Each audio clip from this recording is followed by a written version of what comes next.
दोस्तों आज डेट 24 अगस्त है और हम आपको फटाफट आज की 4 बड़ी खबरें बताने जा रहे हैं। दोस्तों सबसे पहले आपको बता दें कि चीन अभी भी अपनी घटिया चालों से बाज नहीं आ रहा है और लूना 25 के फेल होने के बाद चीन ने ऐसा बयान दिया है जो रूस को भड़काने वाला है।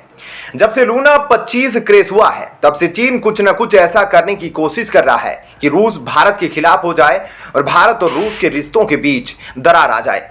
और चीन नहीं चाहता था कि भारत का चंद्रयान 3 मिशन सफल हो जाए। इसलिए जब से भारत में चंद्रयान 3 मिशन लॉन्च किया गया था तब से ही चीन काफी गुस्से में था। इसीलिए जब चंद्रयान 3 के बाद रूस ने अचानक लूना 25 को लॉन्च करने की बात कही तो चीन को मौका मिल गया भारत और रूस को लड़वाने का। इस देश से चीन ने अपनी मीडिया द्वारा यह खबरें जारी करवाई कि भारत का मानना है कि रूस को इसरो की तरक्की अच्छी नहीं लग रही, इसलिए रूस की स्पेस एजेंसी रोसकोसमोस भारत से पहले चांद पर पहुंचना चाहती है।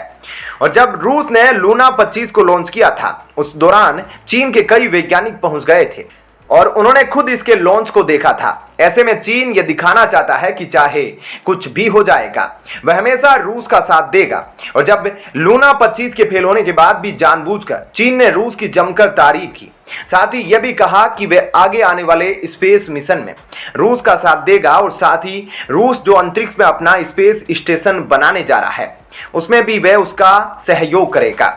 ऐसे में चीन अपनी तरफ से पूरी कोशिश कर रहा है कि वह रूस और भारत को स्पेस मिशन में एक साथ ना आने दे और खुद रूस के साथ स्पेस मिशन करने की प्लानिंग कर रहा है। दोस्तों अगली खबर एलओसी से आ रही है, जहां हाल ही में भारतीय सैनिकों ने पाकिस्तानी आतंकवादियों को मार गिराया है। यह घटना जम्मू कश्मीर के पुंछ जिले में हुई है, जब भारतीय सेना ने एलओसी पर आतंकवादियों को मार गिराकर घुसपैठ की कोशिश एक बार फिर से नाकाम कर दी। इस दौरान एक AK-47 राइफल, 30 कारतूस समेत अन्य हथियार इस मुठभेड़ में पाकिस्तानी आतंकियों से बरामद किए गए। बता दें कि इस बारे में भारतीय सैनिकों को पुलिस एजेंसी द्वारा पहले ही सूचना दी गई थी और एलओसी के द्वारा कुछ आतंकवादी भारत में घुसने वाले हैं। ऐसे में इस खबर के सामने आने के बाद से ही सभी भारतीय सैनिकों को चौकन्ना कर दिया गया था।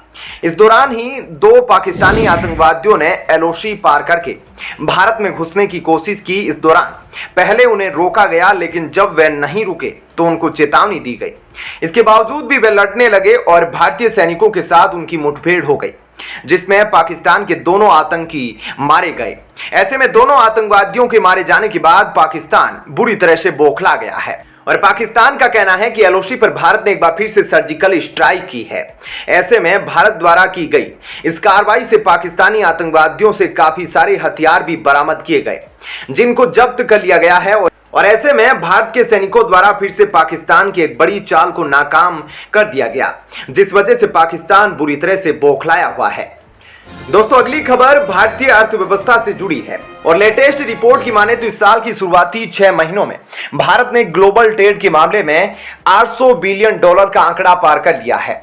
मतलब शुरुआती 6 महीनों में ही भारत की तरफ से $800 बिलियन से ज्यादा का इंपोर्ट और एक्सपोर्ट किया गया, जिनमें भारत का एक्सपोर्ट पिछले साल के मुकाबले 1.5% बढ़ा है और इसी के साथ भारत के इंपोर्ट में 6% की गिरावट देखने को मिली है।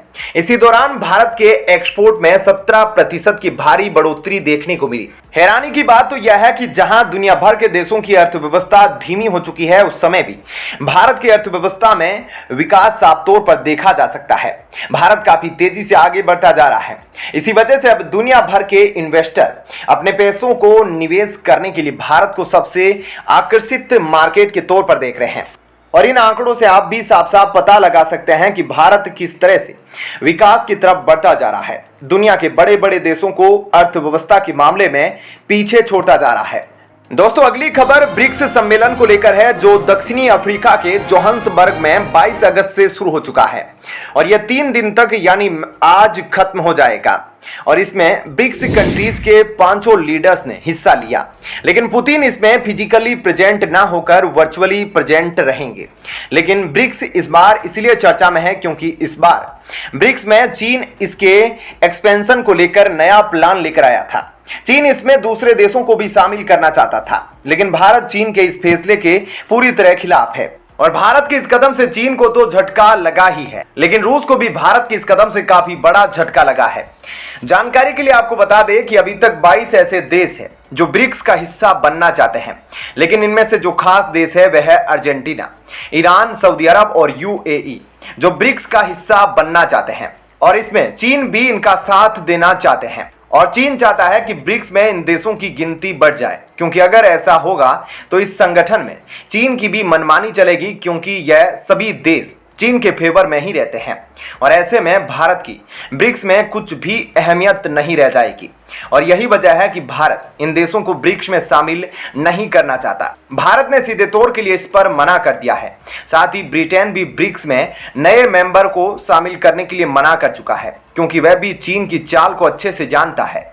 लेकिन चीन फिर भी कुछ ना कुछ चाल चलने में लगा है, अपनी तरफ से पूरी कोशिश कर रहा है कि ब्रिक्स में नए देशों को शामिल किया जाए। हालांकि भारत भी आगे आ गया है और भारत ने अब अपनी तरफ से इसके खिलाफ ऑफिशियल स्टेटमेंट जारी करके चीन की चालों को पूरी तरह से नाकामयाब कर दिया है। इसके अलावा बैठक में अब दक्षिणी अफ्रीका के राष्ट्रपति रामाफोसा ने भी भारत के पक्ष में बहुत बड़ी बात कही है, जो चीन के लिए एक बहुत बड़ा झटका साबित होगा, क्योंकि उन्होंने कहा कि हमारा देश गुट निरपेक्षता की नीति को लेकर प्रतिबद्ध है।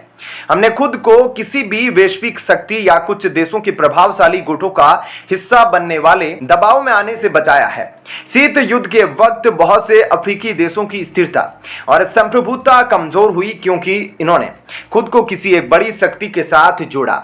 ऐसे में साउथ अफ्रीका के राष्ट्रपति ने जो बयान दिया वह भारत के विचारों से काफी मेल खाता है, क्योंकि भारत भी गुट निरपेक्षता से दूर रहता है, यानी कि भारत भी किसी भी गुट में शामिल नहीं होता और अपने हिसाब से ही सारे निर्णय लेता है।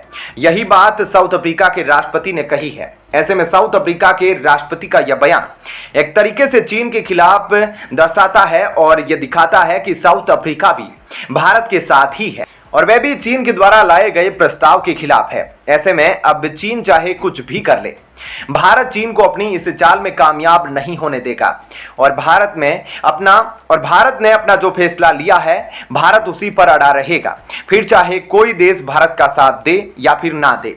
तो दोस्तों, इन तमाम खबरों के बारे में आपकी क्या राय है, हमें कमेंट करके जरूर बताएं। धन्यवाद। जय हिंद।